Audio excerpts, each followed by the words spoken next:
Today I'm going to talk to you about my project, which is called the Samurai Monogatari, or the many stories of Bushido identity. The samurai identity is defined by the warrior code known as Bushido. Its formation and change is echoed by the changes in Japanese literature, history, which is the political development, as well as the social sphere, which is how we view the samurai culture. And that all, over many centuries, has given the Bushido identity. These spheres of influences, so literature, literary, history, historical, and the social sphere, have brought about the creation, the solidification, as well as the re-examination of the Bushido identity. Now, the purpose of this project is to examine this whole process of accumulated construction of the samurai story in the Bushido identity, and subsequently how that affects a national identity, Japan's national identity. We'll be exploring 4 different aspects of how the Bushido Code came to be. The first aspect, I'll just explain this briefly. The first aspect is actually the literary aspect, which is on this side here. The literary aspect is probably one of the more dynamic aspects of the Bushido Code. The other aspect is here down at the bottom. Just move this umbrella away a bit.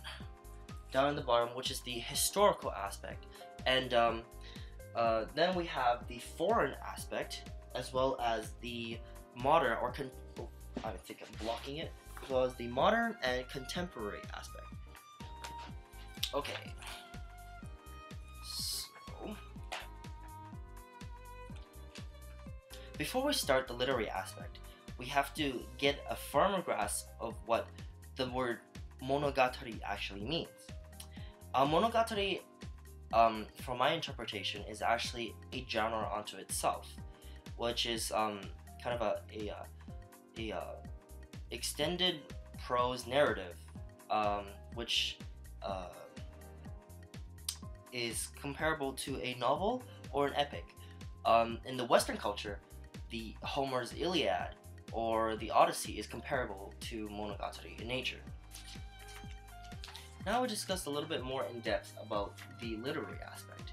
The literary aspect is very interesting in that it describes Japanese literature evolving through 3 distinct phases. The first one is the ancient phase, and that ancient phase is any literature up to the point of 794.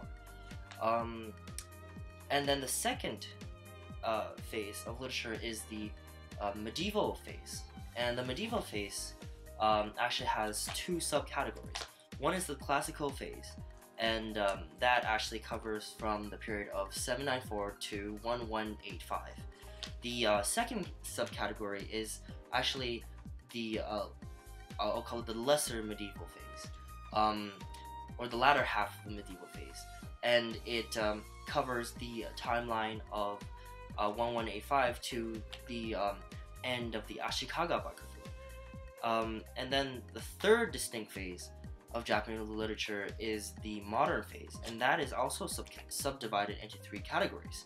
The first subcategory is the early modern literature. The second one is the Meiji, Taisho, and the early Showa literature. And the third subcategory is actually the post-war, which is World War II literature, up to the present.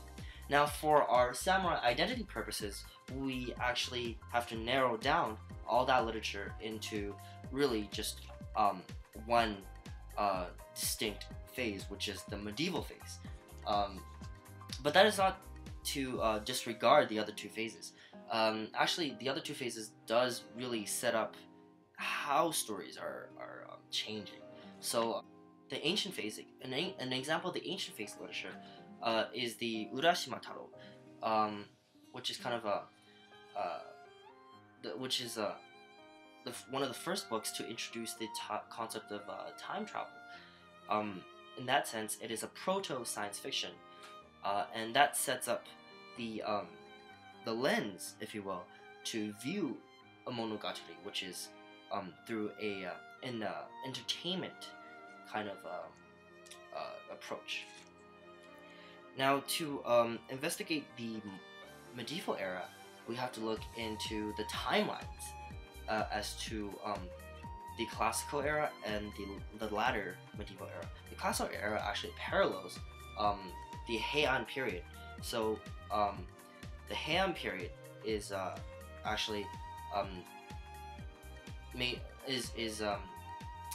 characterized by privatization, factionalism, and the whole drama of the court life. And in the literature aspect, a lady in the Heian period, her name is Murasaki Shikibu, captures that Heian court life and interweaves it into a fictional story of her own, which is called the Genji Monogatari. And that story is concerning the person Hikaru Genji and his colorful relationships with his many lady mistresses.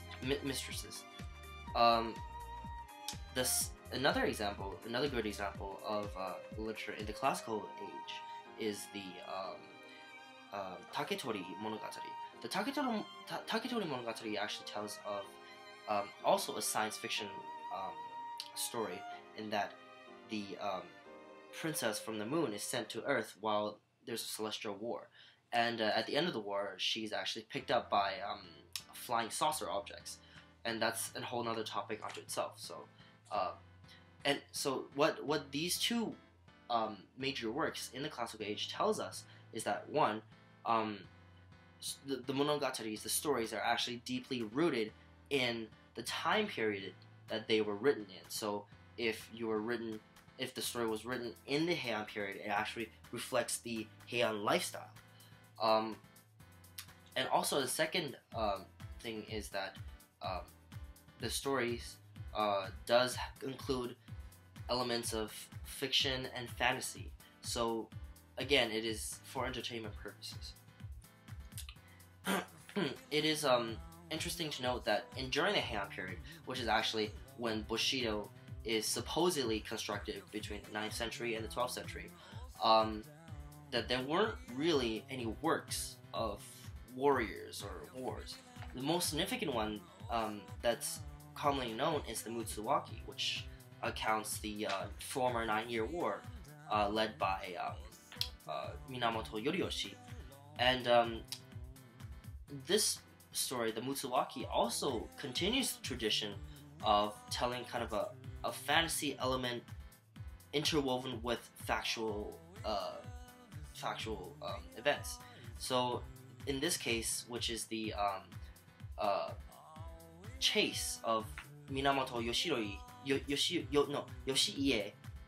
Minamoto Yoshiie and Abe Sadato's Renga, which is the exchange of their poetry.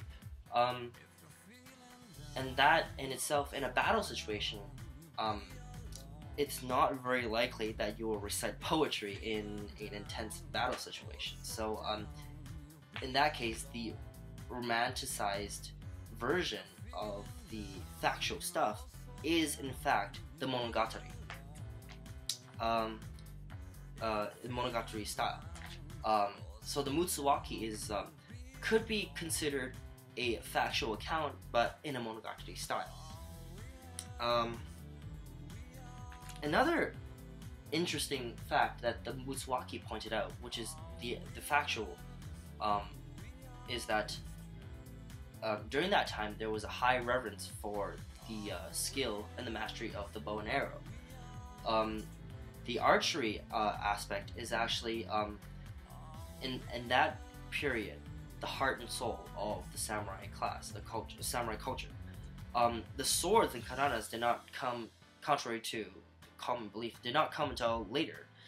Now, in the latter medieval literary phase, it includes many different works, but there is a trend in this era that is very common.